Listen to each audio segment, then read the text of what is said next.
Bismillahirrahmanirrahim. Assalamualaikum warahmatullahi wabarakatuh. Perkenalkan, saya dari kelompok 12 yang beranggotakan diri saya sendiri, yaitu Nadia Fida Rahma dengan NIM 1202050082. Di sini saya akan mempresentasikan materi mengenai persamaan dan fungsi trigonometri. Pertama akan saya bahas mengenai persamaan trigonometri. Pengertian persamaan trigonometri. Persamaan trigonometri adalah jenis persamaan yang memuat fungsi trigonometri pada sudut yang nilainya belum diketahui. Nah, prinsipnya, persamaan ini tidak jauh berbeda dengan persamaan linear atau kuadrat. Hal yang membedakan persamaan trigonometri dengan persamaan lain hanyalah besaran sudut. Lalu, himpunan penyelesaian di persamaan trigonometri ini adalah dalam bentuk besaran sudut. Lalu selanjutnya, jenis-jenis persamaan trigonometri. Pada materi ini akan ada 3 persamaan yang digunakan untuk mencari nilai dari sudut X. Persamaan pertama yaitu persamaan sinus. Persamaan sinus memiliki bentuk umum yaitu sin X sama dengan sin alfa. Dalam menyelesaikan persamaan sinus akan ada 2 kemungkinan. Yang pertama, X1 sama dengan A plus K dikali 360 derajat. Lalu yang kedua, X2 sama dengan dalam kurung 180 derajat dikurang alfa ditambah K dikali 360 derajat. Namun, apabila dinyatakan dalam bentuk radian, rumusnya adalah X1 sama dengan alfa ditambah K dikali 2V, atau X2 sama dengan dalam kurung V dikurang alfa ditambah K dikali 2V. Nah, di mana K merupakan anggota bilangan bulat. Lalu selanjutnya di sini merupakan grafik persamaan sinus. Nah, pada grafik ditunjukkan nilai X pada persamaan sin X sama dengan 1. Ada 2 hasil penyelesaian, yakni min 270 derajat serta 90 derajat. Lalu untuk menentukan nilai yang lain bisa memakai rumus persamaan trigonometri yang telah kita bahas sebelumnya. Nah, selanjutnya persamaan yang kedua yaitu persamaan kosinus. Bentuk umum dari persamaan kosinus adalah cos X sama dengan cos alfa. Hampir sama dengan persamaan sinus, akan ada 2 kemungkinan rumus yang akan digunakan dalam memecahkan soal persamaan kosinus ini. Nah, yang pertama yaitu X1 sama dengan alfa ditambah K dikali 360 derajat. Atau X2 sama dengan min alfa ditambah K dikali 360 derajat. Nah, apabila soal persamaan kosinus dinyatakan dalam bentuk radian, maka rumusnya adalah X1 sama dengan alfa ditambah K dikali 2V. Atau X2 sama dengan min alfa ditambah K dikali 2V. Nah, selanjutnya di sini merupakan contoh grafik persamaan kosinus. Bisa kita lihat di sini gambarnya. Lalu perhatikan nilai utama yang ditunjukkan oleh garis biru tersebut. Ini merupakan nilai utamanya. Nah, lebih tepat lagi, nilai utama tersebut ada pada interval 0 derajat kurang dari X kurang dari 180 derajat. Dan selanjutnya persamaan yang ketiga, yakni persamaan tangen. Persamaan tangen berbeda dari persamaan sinus dan kosinus. Nah, persamaan tangen hanya memiliki 180 derajat. Bentuk dari persamaan tangen adalah tan X sama dengan tan alfa. Nah, rumus dari persamaan tangen yaitu X sama dengan alfa ditambah K dikali 180 derajat. Nah, selanjutnya di sini merupakan contoh grafik persamaan tangen. Bisa kita lihat ya di sini gambarnya.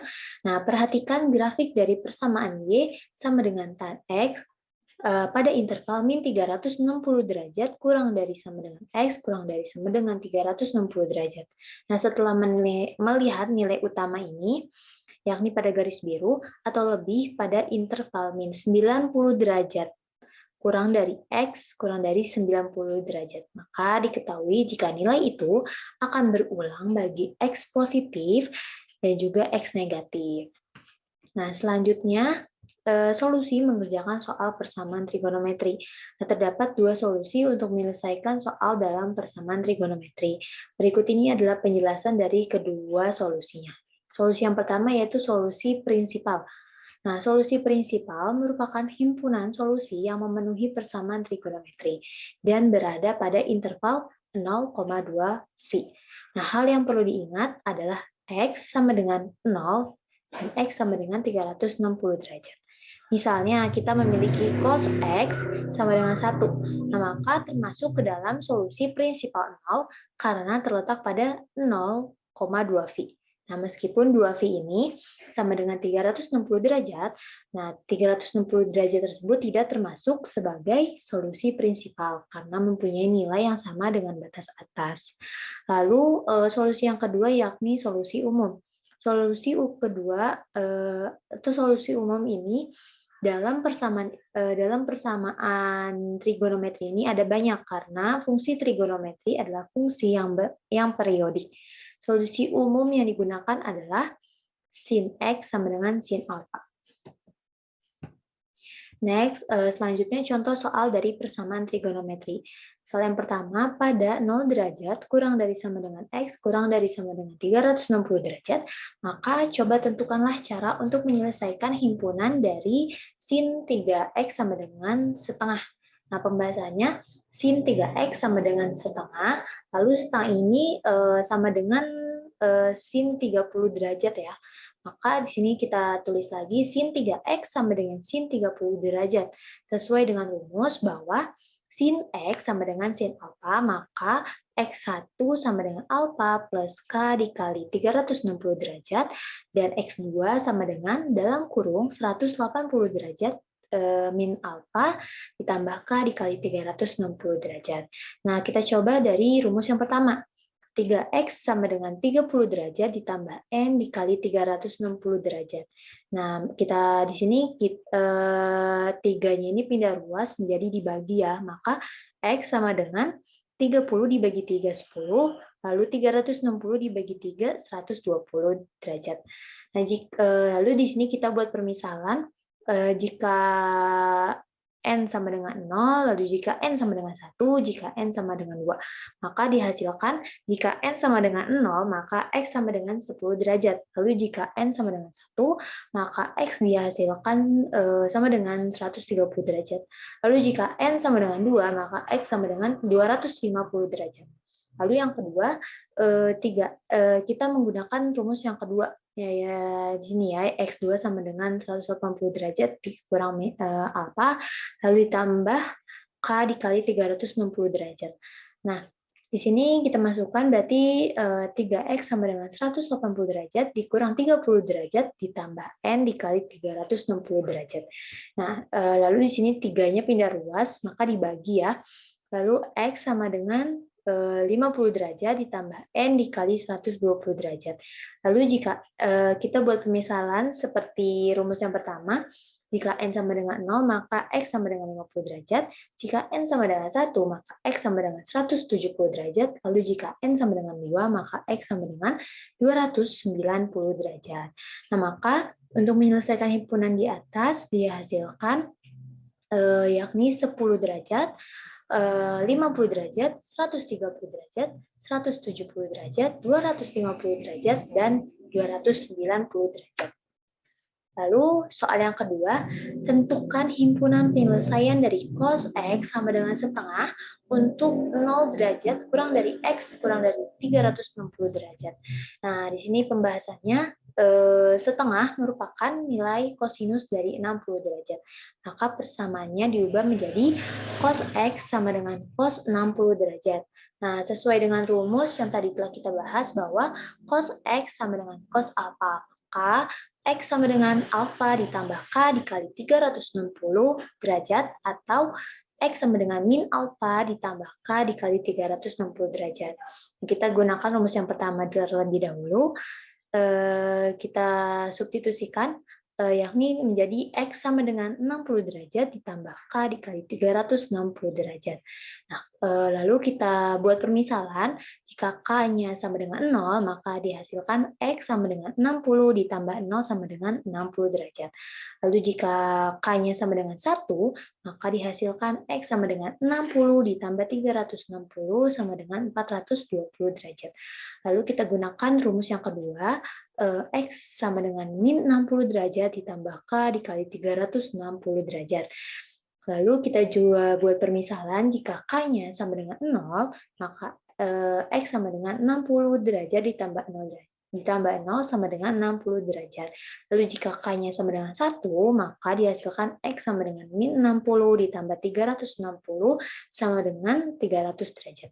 Maka himpunan penyelesaiannya adalah 60 derajat, 300 derajat. Nah, selanjutnya fungsi trigonometri. Nah, pengertian fungsi trigonometri. Aplikasi matematika dalam bidang keteknikan banyak menggunakan hubungan antara sudut-sudut dan sisi-sisi segitiga. Nah, hubungan tersebut disebut dengan fungsi trigonometri.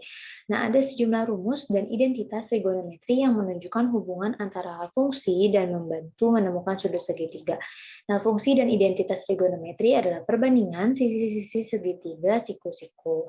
Lalu fungsi dasar trigonometri adalah sinus, kosinus, tangen, kotangen, sekan, dan kosekan. Lalu sisi segitiga siku-siku adalah sisi tegak lurus, sisi miring, dan alas yang digunakan untuk menghitung nilai sinus, kosinus, tangen, sekan, kosekan, dan kotangen menggunakan rumus trigonometri. Nah, di sini ada 6 fungsi trigonometri. Sudut sinus, kosinus, dan tangen adalah klasifikasi utama fungsi trigonometri. Dan ketiga fungsi yaitu kotangen, sekan, dan kosekan dapat diturunkan dari fungsi primer. Nah, pada dasarnya tiga fungsi lainnya sering digunakan dibandingkan dengan fungsi trigonometri primer. Lalu selanjutnya grafik fungsi trigonometri. Grafik fungsi trigonometri memiliki nilai domain yang diwakili pada sumbu X horizontal dan nilai rentang diwakili sepanjang sumbu Y vertikal. Nah, grafik sin theta dan tangen theta melalui titik asal dan grafik fungsi trigonometri lainnya tidak melalui titik asal. Nah, rentang sin theta dan cos theta terbatas pada titik min 1,1. Nah, rentang nilai tak terbatas disajikan seperti yang digambar di samping garis putus-putus. Nah, berikut merupakan contoh grafik fungsi trigonometri. Di sini contoh grafik fungsi trigonometri sin theta. Lalu di sebelahnya grafik fungsi trigonometri cos theta.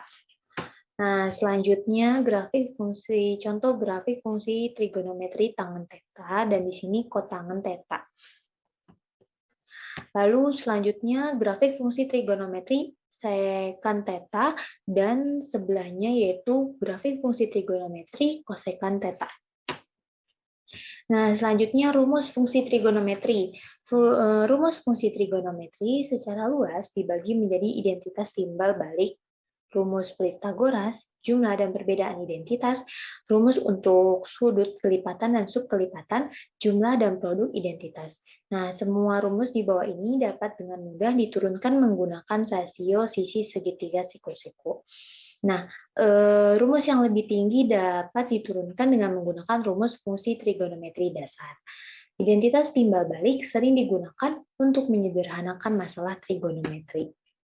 Nah, selanjutnya di sini merupakan 6 fungsi trigonometri. Di sini ada identitas timbal balik, bisa kita lihat ya rumusnya. Lalu di sini jumlah dan perbedaan identitas. Bisa kita lihat semua di sini rumusnya, lalu juga di sini identitas Pythagoras, rumusnya seperti ini, lalu identitas sudut 3, rumusnya seperti ini. Lalu selanjutnya identitas setengah sudut. Seperti ini rumusnya, lalu identitas produk, lalu di sini ada identitas sudut ganda dan jumlah identitas. Baik, selanjutnya contoh soal. Contoh soal yang pertama yaitu buktikan bahwa sin pangkat 4 alfa dikurang sin kuadrat alfa sama dengan cos pangkat 4 alfa dikurang cos kuadrat alfa. Nah, pembahasannya, sin pangkat 4 alfa dikurang sin kuadrat alfa sama dengan dalam kurung sin kuadrat alfa tutup kurung kuadrat dikurang sin kuadrat alfa. Nah, sama dengan dalam kurung 1 cos kuadrat alfa kuadrat dikurang dalam kurung 1 cos kuadrat alfa. Nah, sama dengan 1 dikurang 2 cos kuadrat alfa ditambah cos pangkat 4 alfa dikurang 1 ditambah cos kuadrat alfa. Nah, maka dihasilkan atau sama dengan cos pangkat 4 alfa dikurang cos kuadrat alfa. Lalu contoh soal yang kedua, Diketahui persamaan trigonometri sin 2x sama dengan cos 3x, maka himpunan penyelesaiannya adalah pembahasannya sin 2x sama dengan cos 3x. Lalu sin 2x sama dengan sin dalam kurung 90 derajat dikurang 3x. Lalu 2x sama dengan 90 derajat dikurang 3x ditambah k dikali 360 derajat. 5x sama dengan 90 derajat ditambah k dikali 360 derajat. Lalu 5x sama dengan 90 derajat.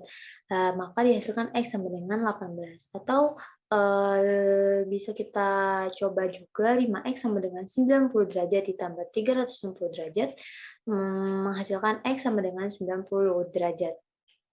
X sama dengan 90.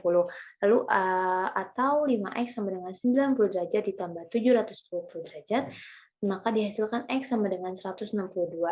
Lalu atau 5X sama dengan 90 derajat ditambah 1080 derajat, maka dihasilkan X sama dengan 234. Nah, himpunan penyelesaian dari sin 2X sama dengan cos 3X adalah 18 derajat, 90 derajat, 162 derajat, 234 derajat, dan 306 derajat. Baik, yang terakhir di sini saya lampirkan soal latihan untuk teman-teman agar bisa berlatih mengerjakan soal mengenai materi persamaan dan fungsi trigonometri yang telah saya bahas sebelumnya. Baik, mungkin cukup sekian yang bisa saya sampaikan atau saya jelaskan. Kurang lebihnya mohon maaf. Billahi taufiq wa hidayah. Wassalamualaikum warahmatullahi wabarakatuh.